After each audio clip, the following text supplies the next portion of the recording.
Hello and welcome back to your daily dose of Dominions, turn 80.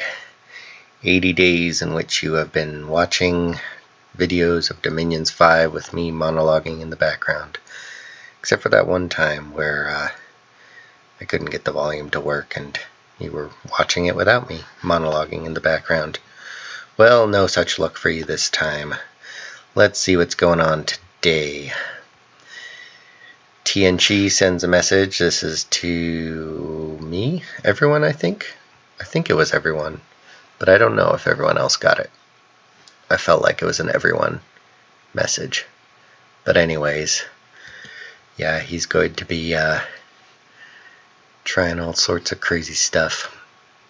We're definitely in the late game now, except for me. I can't really seem to get my ass in gear with this kind of stuff. So there were, well, I'll look at a couple of important things, and then we will just go straight to the map, because a lot of these ones down here, I don't know which ones were important. Faircliff was an important one, and Griffin Rock was important because lots of people died, so they reincarnated after this event. And then Borewoods was important because, why? Because somebody, I'm not going to name names, but somebody cast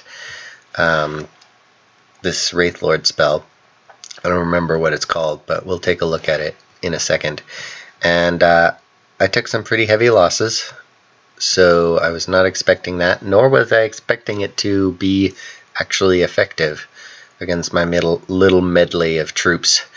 But Awe is not going to really work against undead, and my troops are not super strong, and so he actually just does get a rout on me, and so not super great, and I lose a lot of guys. This was the mercenary, yeah, mercenary, and I don't care about him. Yogi is meh. I have lots of them, but should probably stop losing them all the time.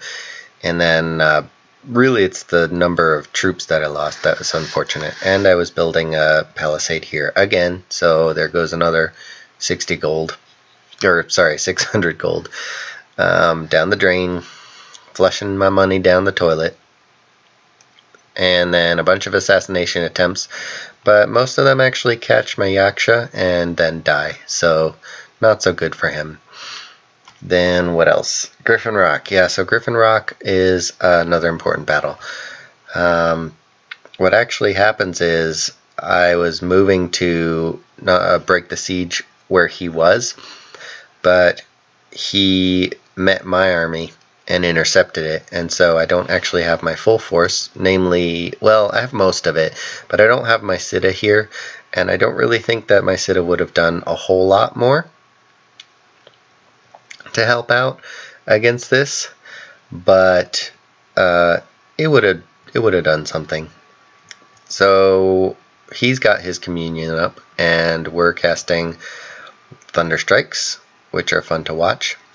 But unfortunately, he starts casting Mind Burn, which is a really actually good strategy in this case, because he has hordes of troops to keep him between me and my intended target, which are the mages. So I'm Thunder Striking his skeletons, which nobody cares if he Thunder Strikes skeletons, and I have fewer troops than him, so every Mind Burn is actually going to cost me a lot, and I lose a bunch of yogis in the front, as well as their bodyguards, and then Rigor Mortis gets dropped, which is very sad for me.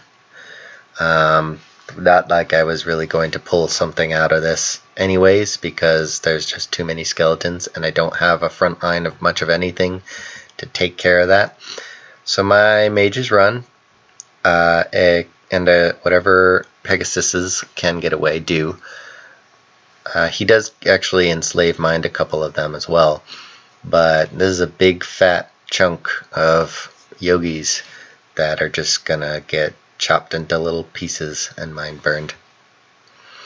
So all in all, he loses an augur, and a bunch of these lizard auxiliaries. But he master enslaves a bunch of people, sorceresses, enchantresses, Pegasus riders. Now, if you actually master enslave any mages, they are not commanders anymore. They're just sort of basic troops that aren't leaders and therefore aren't mages. So it's not 100% effective to do that for like mages or commanders or anything like that. Pegasus riders he gets for free, 6 of them, so good on him. And I lose 5 out of my 9 sorceresses, who do the most kills naturally. All 23 of my yogis. Like I said, I should really stop throwing them away. And then my army. Faircliff was important because he moves out with another army and catches my Yaksha here, my mini Yaksha thug. And as awesome as he has been doing and thugging, it's not enough to be able to take on that mind burn spam. Or paralyze spam, probably, or master and slave spam. So I'm lucky he did mind burn first. And so we got some more free reincarnated guys, which is just a bunch of yogis. So yay, I didn't lose all of them, I guess. And yeah, this is the current situation. So this is where his army was, and he moved here and wrecked my face. I actually arrived here and fought a bunch of his assassins that he left behind to hold the siege down. They died, except for one who ran away over here. This was not a problem for me, just against pretty much 1 PD, maybe 2. Yeah, probably 2 PD. And I'm going to continue that route around over here. Now this event, this is what the flag looks like for basically not indies and not national units. It's special troops, special monsters, yeah. This also is going to be what you see for like doom horrors and stuff when cataclysms roll around, which, by the way, there isn't a cataclysm here. So we're going to go to the very bitter end with this game. Research is what I wanted to show you for this. Not that. This. Ghost Rider. Yeah, Ghost Riders. So he's basically casting Ghost Riders, which costs 5 death gems, so it's not a very big expenditure on anyone's part. But they don't stick around, and they're not under your control, so they're not permanent. It's basically like what I'm actually going to be doing also this turn, right over here. Earth Attack. Well, not exactly like Earth Attack, because Earth Attack is an assassination, and Ghost Riders is province targeting assassination. Basically, it's like you summon an army in a it's like Call of the Wild and the other one that I cast, Imprint Mind, I think, or whatever it was. That didn't work. But again, you don't get to keep the units. So see, he won the battle, but he didn't get to keep the army or the province.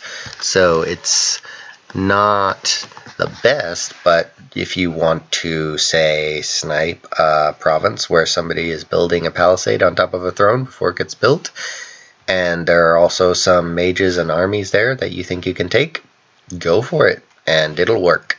So there's that. But again, it is Conjuration 9, so how many? What is the cost of it in terms of casting it?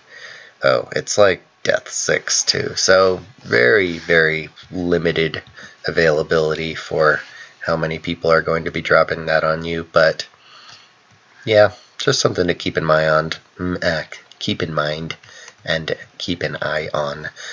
So what else? Basically, I'm completely surrounded and own basically nothing here in this entire region.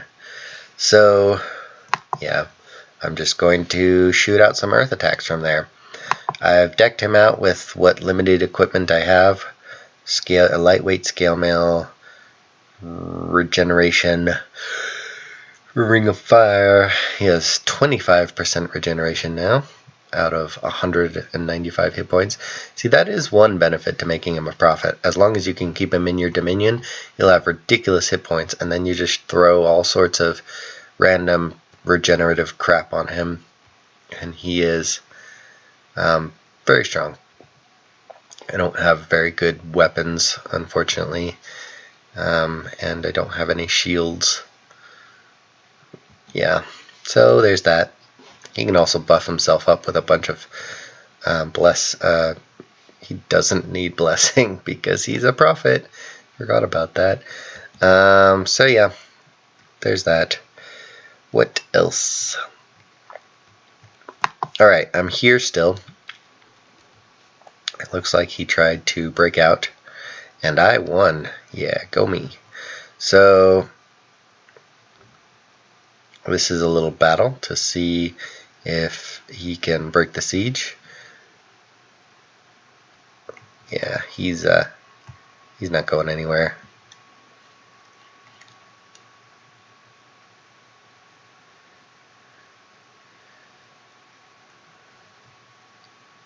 Smite him harder.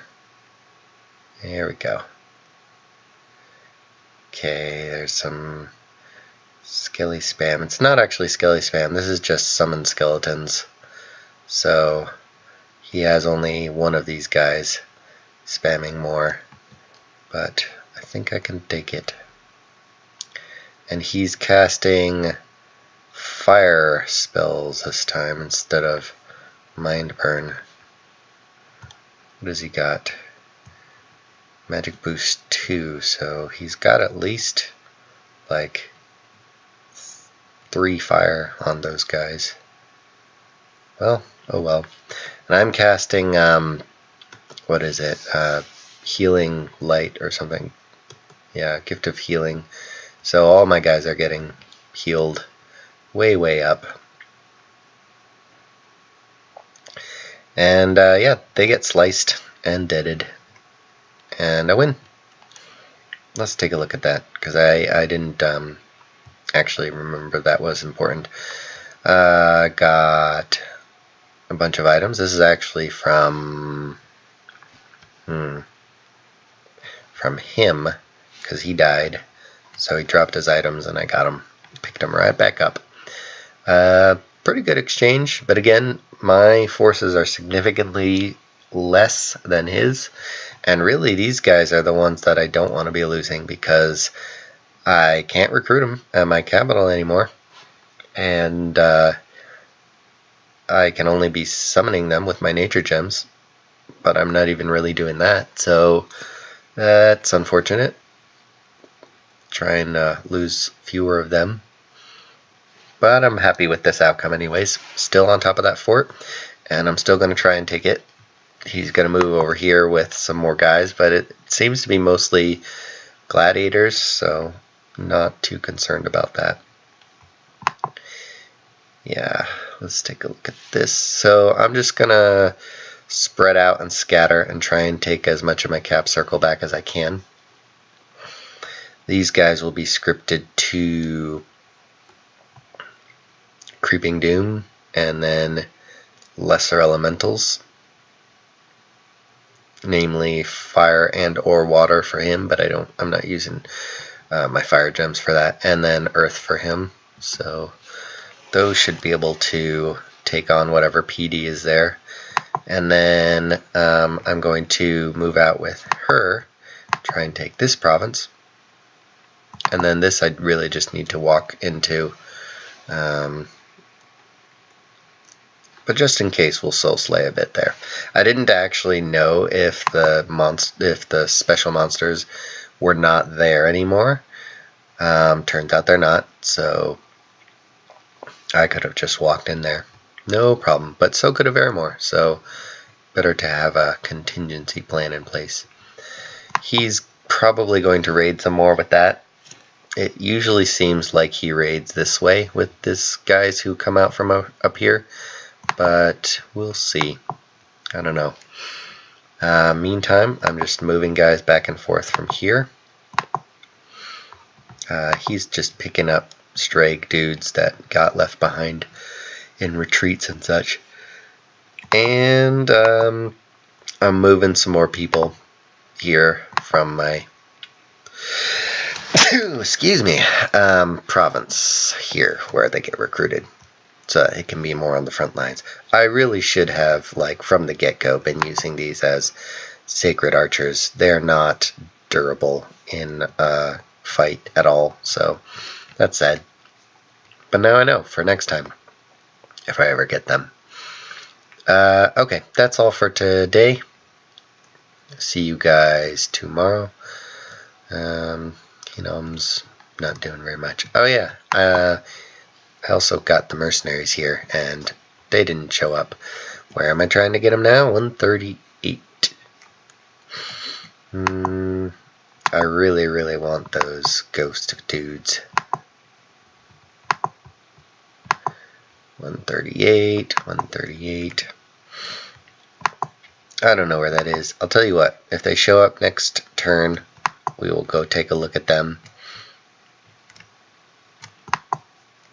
But I don't remember where that is. Here. That's where it is. Okay, well, if I get them, then they will be here, and we will move out from there. That's all for tonight. Have a good one.